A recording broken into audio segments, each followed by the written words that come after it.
ሰላም ሰላም የቻናላችን ቤተሰቦች እንዴት ናችሁ? ደህና ናችሁ? እኛ ያለን በእውነት ደህና ነን። ክብሩ ይስፋ ለመድኃኔዓለም። እናንተ እንዴት ናችሁ? በያላችሁበት የዓለም ዳርቻ ሰላም ትሆኑ ዘንድ ምኞቴ ነው። በአንገታችሁ ላይ መስቀል ያሰራችሁ የኦርቶዶክስ ተዋሕዶ ልጆች እንኳን አደረሳችሁ አደረሰን ለብርሃኑ መስቀሉ ብያለሁኝ።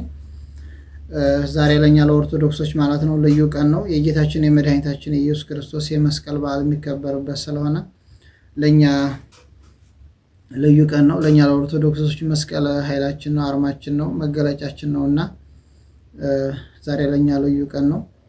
እንግዲህ የጌታችን የመድኃኒታችን ኢየሱስ ክርስቶስን የመስቀሉን ታሪክ እንዴት እንደተገኘ በተወሰነ በኮልታፋ አንደበት ለመግለጽ ሞክራለሁኝ። እንግዲህ ዮሴፍና ኒቆዲሞስ በጎለጎታ አስቀምጠውት ነበር የጌታችን የመድኃኒታችን ኢየሱስ ክርስቶስ መስቀሉን። አይሁዶች ማለት ነው በዚያ ተአምር ሲሰራ ሲያዩ ወደሆነ ቦታ ይዘው ወደ ኢየሩሳሌም ዳርቻ ቦታ ይዘው ሄደው ቆፍረው ቀብረው በዚያ ቆሻሻ ቦታ እንዲሆን ቆሻሻ የእስራኤል ቆሻሻ በዚያ እንዲወድቅ አድርገው እንዲቀበር አድርገውታል ለ300 ዓመት ማለት ነው። እንግዲህ እናታችን ቅድስት እሌኒ ደግሞ ተርቢኖስ የሚባል ሰው ጋራ ተጋብታ ትኖር ነበረ ማለት ነው። ሁለታቸውም ደግሞ ፈጣሪን የሚፈሩ ሰዎች ነበሩ። ተርቢኖስ ደግሞ ነጋዴም ነበረ። ወደ ንግድ ቦታ ሲሄድ ባጭሩ ነው የምናገረው ማለት ነው። ያው እንኳን አደረሳችሁ ለማለት ያክል ነው እንጂ ስለ ቅድስት እሌኒ ስንት ሺህ ሊቃውንት የሚናገሩት ነውና በእኔ አንደበት የሚነገርም አይደለም። ያው ለሰላምታም ጭምር ነው የገባሁት። እንግዲህ ተርቢኖስ ማለት ነው ነጋዴ ነውና ከጓደኞቹ ጋር ወደ ራቅ ያለ ቦታ ለብዙ ዓመታት ይሄዳል ማለት ነው። በዚያ በሄደበት ቦታ ግን ስለከረሙ እንደው ሚስቶቻችን ግን ይጠብቁን ይሆን ብሎ አንደኛው ጥያቄ ያነሳን ማለት ነው። ተርቢኖስም የኔ ሚስት አምናታለሁኝ ከኔ ውጭ የትም አትሄድም ብሎ ይመልስላቸዋል ማለት ነው። አንደኛውም ብድግ አድርጎ ያንተ ሚስት ከማን ትበልጣለች? እኔ አሁን በሄድ እተኛታለሁኝ የኔ አረጋታለሁ ብሎ ይጠይቀዋል ማለት ነው። ከዚያ የኔ ሚስት እንደዚህ አታረግም ሲለው እንወራረድ ሲለው ምን ትሰጠኛለህ እንደዚህ ባረግ ሲለው አይ ይሄን ካረክማ እስካሁን የሰራሁትንም ይሄንም ደግሞ የጫነውን የነገርነውንም ደግሞ እሰጥሃለሁ ሁሉንም ንብረቴን ብሎ ይወራረዳል ማለት ነው። ይሄ ሰውም ደግሞ ወደ እናታችን ወደ ቅድስት እሌኒ ይመጣል ማለት ነው። ቅድስት እሌኒ ደግሞ ፈጣሪዋን ፈራ ሴት ናት ማለት ነው። ባሏ ከወጣ ጀምሮ ለባሏ ጸሎት ብቻ ነው እንጂ የምታረገው የላ ባህሪ የለባትም ማለት ነው።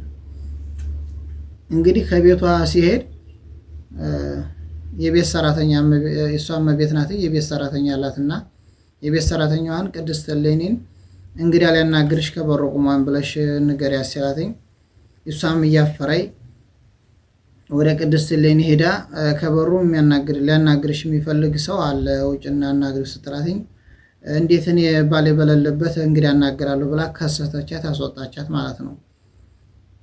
እዚያም ቢብልሃለይ ስትለው ባሏና እሷ ብቻ የሚያውቁት ምን ነገር አለ እና ያንን ከሰጠሽ ደግሞ ላንቺ ወርቅና ብዙ ንብረት ሰጥሻለሁ ብሎ ቃል ይገባላታል ማለት ነው ለሰራተኛይቱ።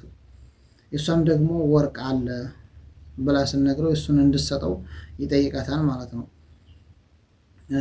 አንተ ነጋዴዎቹ ወደ ሀገራቸው ሊገቡ ተዳርሰዋል ብለህ አሳውጅ በህዝቡ ከዚያ እሰጥሃለሁ ትለዋለች ማለት ነው። እሱ እንደዚያ ብሎ ነጋዴዎቹ ተዳርሰዋል ብሎ ሲያሳውጅ የቤት ሰራተኛይቱ ደግሞ እናታችን ቅድስት እሌኒን ሄዳ ነጋዴዎች እኮ ተዳርሰዋል፣ ስለዚህ ባልሽ እየመጣ ስለሆነ ተጣጣቢ ብላ ትነግራታለች ማለት ነው። እሷም ደግሞ ባሏ ስለመጣ ልትቆነጃጅ ልትተጣጠብ ስገባ ወርቁን አውጥታ ሰጠችው ማለት ነው። የእሷም ያው የገባላትን ወርቅ ሙዝም ሰጣት፣ የእሷንም ደግሞ ያላትን ደግሞ ሰጠችው ማለት ነው። ወደ ተርቢኖስ ያንን ይዞ ይሄድና ያው ሚስት ጋር እኮ ተኝቼ መጣሁኝ ሲለው ምን እንዳምንህ ምን ምልክት ይዘሃን ቦታ ያው ይሄ ወርቅ ብሎ ወርቁን አሳየው ማለት ነው። ወርቁን ሲያሳየው ያው ስለተሸነፈ ገንዘቡን ንብረቱን ሰጠው ለዛኛው ማለት ነው። እሱም በመናደድ ወደ ቤቱ መጣ ማለት ነው። ሚስቱም ደግሞ ተደራጅታ እየጠበቀችው ያለ በናፍቆት እሱ እንደ ጭራሽ እንደ በፊቱ አይደለም ተቆጥቶ ነው የመጣው። እሷ ለመሳም ለማቀፍ ፈልጋ ብትለውም ስለተኮረፈ ሆነ ነው ስትለው ለመናገር ፈቃደኛ አልሆነም፣ ዝም ብሏል ማለት ነው። እዚያ እሷ ቀስ ብላ ስትጠይቀው ንብረቴን ሁሉ ተወሰድሁ ይላታል። አዳ ኢዮብን አትመለከትም ወይ? እግዚአብሔር ሰጠ እግዚአብሔር ነሳ ነው እኮ ያለው። ስለዚህ ዝም በለው እንኳን አንተ ኖርህልኝ አለችው። ግን እንደዚህ ቦ እየኖረ እያለ አንድ ቀን ወደሆነ ቦታ እየሄዱ አልተዋጠላትም እና ጠየቃት። ለምንድን ነው ግን እየወደዱሽ አንቺ የጠላሽኝ ሲላት፣ ኧረ እኔ አንተን አልወድህም በፍጹም ብላ መለሰችለት ማለት ነው። እሺ ይሄ ምንድን ነው ብሎ ያንኑ ወረቁን የሰጠውን አሳያት ማለት ነው። ሁሉን ነገር እሷ ማስረዳቸው እንደዚህ እንደዚህ ብላ ነበረ እሷ ትሆናለች እንጂ እኔ እንዲህ አይነት ነገር አላደርገውም ብላ አንተን እሱን እንደምወደው ነገረችው ማለት ነው። ግን እሱ ሳጥን አሰርቶ ስለነበረ ስላላመነ ያው አሰራበት ሳጥን አስገባትና ስራሽ አውጣሽ ብሎ ወደ ባህር ጣላት ማለት ነው። ወደ ባህር ሲጥላትኝ አንድ የሀገር ገዥ የሚሆን ቆረንጦስን ምናምን ብቻ የውጭ ሀገሮች ስማቸው እያዘኝም እና ይቅርታ አድርጉልኝ። ያው አባቶቻችን ገብታችሁ ትማሩታላችሁ። ቆንጤኖስ የሚባል የሀገር ገዥ ማለት ነው። ይሱ ሲሰማ እንደዚህ ተጠላ ምናምን ሲባል ወታደሮች ሲያገኟትኝ አስመጥቶ ቆንጆም ስለነበረች አገባት ማለት ነው። እሱ አገብቷትኝ አንድ ወንድ ልጅ እንደወለዱ ያን ንጉስም ይሞታል። ልጅም የተወለደውም ልጅ ደግሞ የአገር ገዥ ሆኖ ደግሞ በሚኖርበት ሰዓት እሷም ደግሞ ቅድስት እሌኒ ልጇን በሕግ እግዚአብሔር ስላስተማረችው ኦርቶዶክስ ተዋህዶችም ደግሞ ሌሎቹ በኢየሩሳሌም ያሉት ማለት ነው ያንን መስቀል ቀኝ ግዛት ስለተገዙ እንኳን ያንን ቀይ መስቀሉ ሊፈልጉ ቀርቶ ኦርቶዶክስ ራሱ ነነ ብለው ለመናገር ይሰቀቁ ነበረ ማለት ነው። ቀኝ ግዛት ስለተገዙ መፈለግ አይችሉም ማለት ነው። እናታችን ቅድስት እሌኒ ግን ያን ልጇ ከገዛ በኋላ ግን ሕገ እግዚአብሔርን ስታስተምረው ስለነበረም ኦርቶዶክሶች ተጨቁነው አይኖሩም ነበረ ማለት ነው። በዚያም ሁኔታ ልጇ ኦርቶዶክስ ሲጠመቅ ስለተሰስየ ነበረ እኮ ልጅ። ስለዚህ በኢየሩሳሌም ሄጄ የጌታችን መድኃኒታችን ኢየሱስ ክርስቶስን መስቀል ፈልጌ አውጥቼ ቤተክርስቲያንም አሳነጻለሁ ብላ ስትነግረው እሱም ደስ አለውና አብረዋት እንዲሆኑ ወታደርም ሰጣትኝ። እሷም ወደ ኢየሩሳሌም ሄዳ አንድ ሽማግሌ ጠየቀች ማለት ነው። የጌታችን መድኃኒታችን ኢየሱስ ክርስቶስ መስቀል የት ነው ያለው ብላ ስትጠይቀው የት እንዳለን ያላቅም፣ ግን ከዚያ ከሶስቱ ጎራ አንደኛው ሳይሆን አይቀርም እና ጌታችንን በሱባኤ አናግሪው ይላታል ማለት ነው።